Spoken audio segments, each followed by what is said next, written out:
Hello friends. जैसा कि आप लोग देख रहे हैं कि आजकल जीएसटी की नोटिसेज आना स्टार्ट हो गई हैं और उन जीएसटी की नोटिसेज में फाइनेंशियल ईयर 2017-18 की ज़्यादातर नोटिसेज हैं और उन्हीं चीज़ों को ध्यान में रखते हुए एक इन्वेस्टिगेशन विंग द्वारा जीएसटी के इन्वेस्टिगेशन विंग द्वारा एक डायरेक्शन जारी किया गया है जिसे हमें देखना और समझना जरूरी है, जो कि बताता है कि कौन सी नोटिसेस के लिए क्या टाइम की बाउंडेशन है। हमें भी इसकी विधिवत जानकारी होनी चाहिए, तभी हम इस कार्य को सफलता से कर पाएंगे। उससे पहले एक छोटी सी रिक्वेस्ट कि अगर आपने अभी तक हमारा चैनल नहीं सब्सक्राइब किया है तो कृपया सब्सक्राइब कर लें। तो आइए देखते हैं कि जीएसटी इन्वेस्टिगेशन विंग द्वारा क्या डायरेक्शन जारी करे गए हैं। इनका है इंस्ट्रक्शन नंबर 02/2021-22। इसमें जैसा कि आप देख पा रहे होंगे, सब्जेक्ट है issuance of SCNs in time bound manner. इसके बारे में एससीएंस के बारे में इन्हें बताया गया है और ये डायरेक्शन दिए गए हैं डिपार्टमेंट को।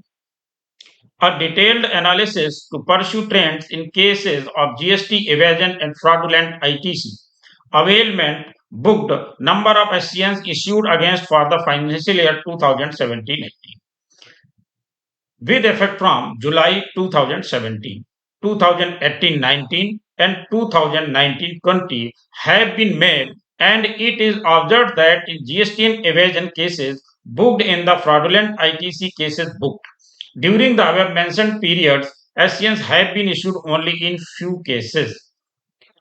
ये बताना चाह रहे हैं कि अभी भी जीएसटी की जो नोटिसेज हैं बहुत कम केसेस में दी गई हैं।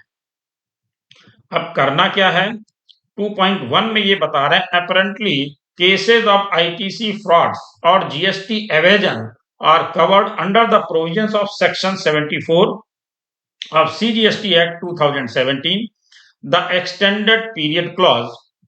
However, there may be certain other situations where issuance of a notice under Section 73 of the CGST Act 2017 is intended. तो यहाँ पर ये बताना चाह रहे हैं कि आपको जो नोटिसेज इशू करनी है सेक्शन 73 के अंतर्गत और सेक्शन 74 के अंतर्गत। तो ये आगे बता रहे हैं कि 73 में क्या कहा गया है और 74 में क्या कहा गया है। आइए देखते हैं।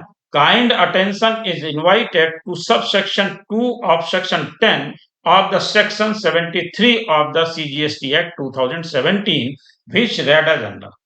क्या कह रहे हैं, सबसेक्शन 2 में कह रहे हैं the proper officer shall issue the notice under subsection 1 at least 3 months prior to the time limit specified in subsection 10 for issuance of order। यानी प्रॉपर ऑफिसर को ऑर्डर करने के 3 महीने पहले नोटिस देना है, तो उसको नोटिस देने के 3 महीने की नोटिस देने के बाद ही वो ऑर्डर कर सकेगा।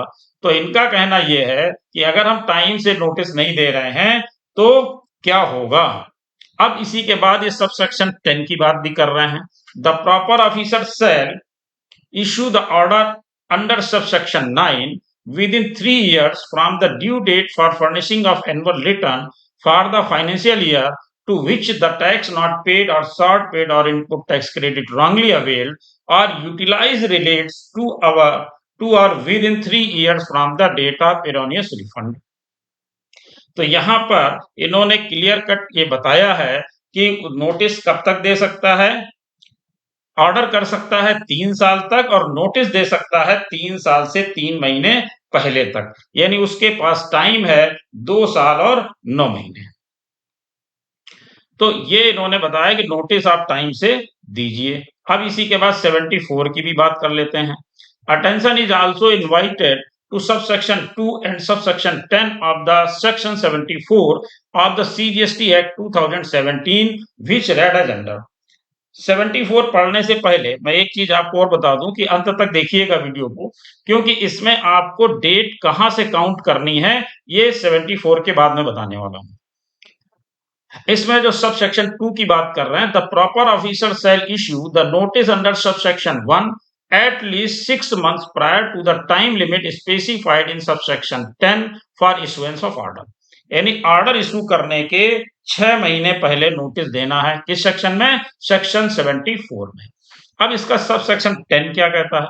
The proper officer shall issue the order under sub section 9 within a period of 5 years from the due date for furnishing of annual return for the financial year to which the tax not paid or short paid or input tax credit wrongly availed or utilized relates to or within 5 years from the date of erroneous refund. तो यहां पर ये clear कर रहे हैं कि section 74 में अगर नोटिस देना है तो हमें देखना ऑर्डर कितने दिन में करना है। हमें ऑर्डर करना है 5 साल के अंदर और नोटिस 5 साल से 6 महीने पहले, यानी 4 साल 6 महीने के अंदर हमें नोटिस हर हाल में कर देना है, क्योंकि 6 महीने का पीरियड ऑर्डर के लिए रखा जाएगा।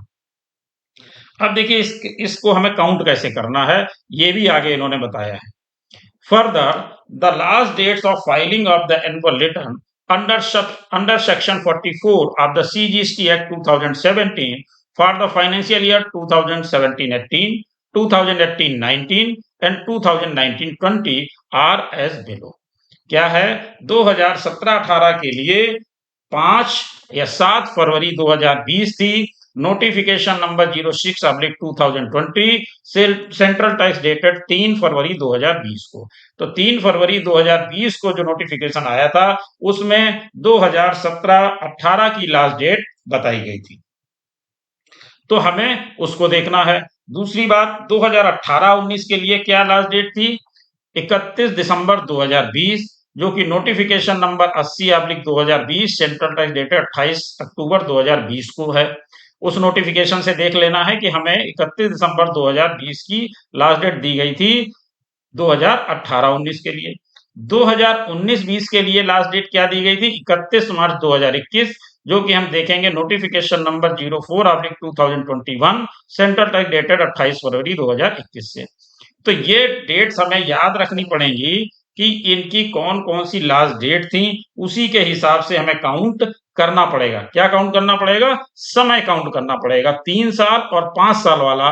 और जब 3 साल वाला है तो नोटिस हमें उससे 3 महीने पहले होनी चाहिए, और अगर 5 साल वाली नोटिस है यानी 74 में है तो हमें नोटिस 6 महीने पहले होनी चाहिए।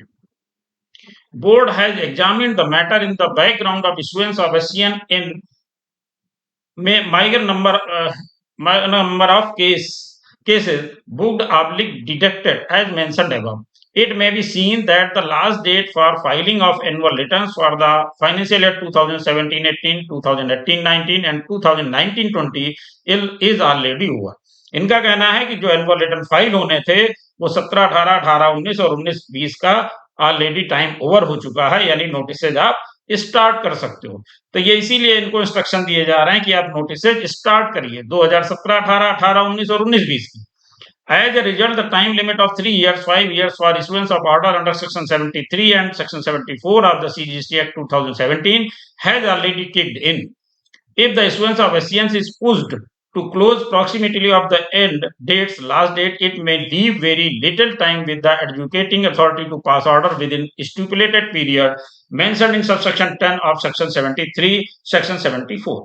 तो सेक्शन 73 के सब सेक्शन 10 और सेक्शन 74 के सब सेक्शन 10 के लिए टाइम बहुत तेजी से निकलता जा रहा है, इसलिए उनका कहना है कि इनको नोटिस जल्दी से जल्दी जारी की जाए। This might result in a situation where either the educating authority is not able to pass order within prescribed time period और क्वालिटी ऑफ एजुकेटिंग सफर्स। इनका कहना यह है कि अगर समय ऐसे ही निकल गया और नोटिस आपने समय के अंत में शुरू की तो क्या होगा? जो ऑर्डर्स होंगे वो क्वालिटी ऑफ एजुकेशन सफर करेगा। It is felt that the present situation warrants of extra efforts on the part of field formation and strict monitoring in supervisory level. तो ये चीज इन्होंने यहाँ पर क्लियर की है। Accordingly board desires that principal directors, general principal, chief commissioner, within their jurisdiction may take stock of the pending investigation cases, other cases which warrant issuance of so-called notices. तो इन सबको डायरेक्शन कर दिए गए हैं कि ये सब देखें और समय से नोटिस जारी कराएं, उनको परसू करें।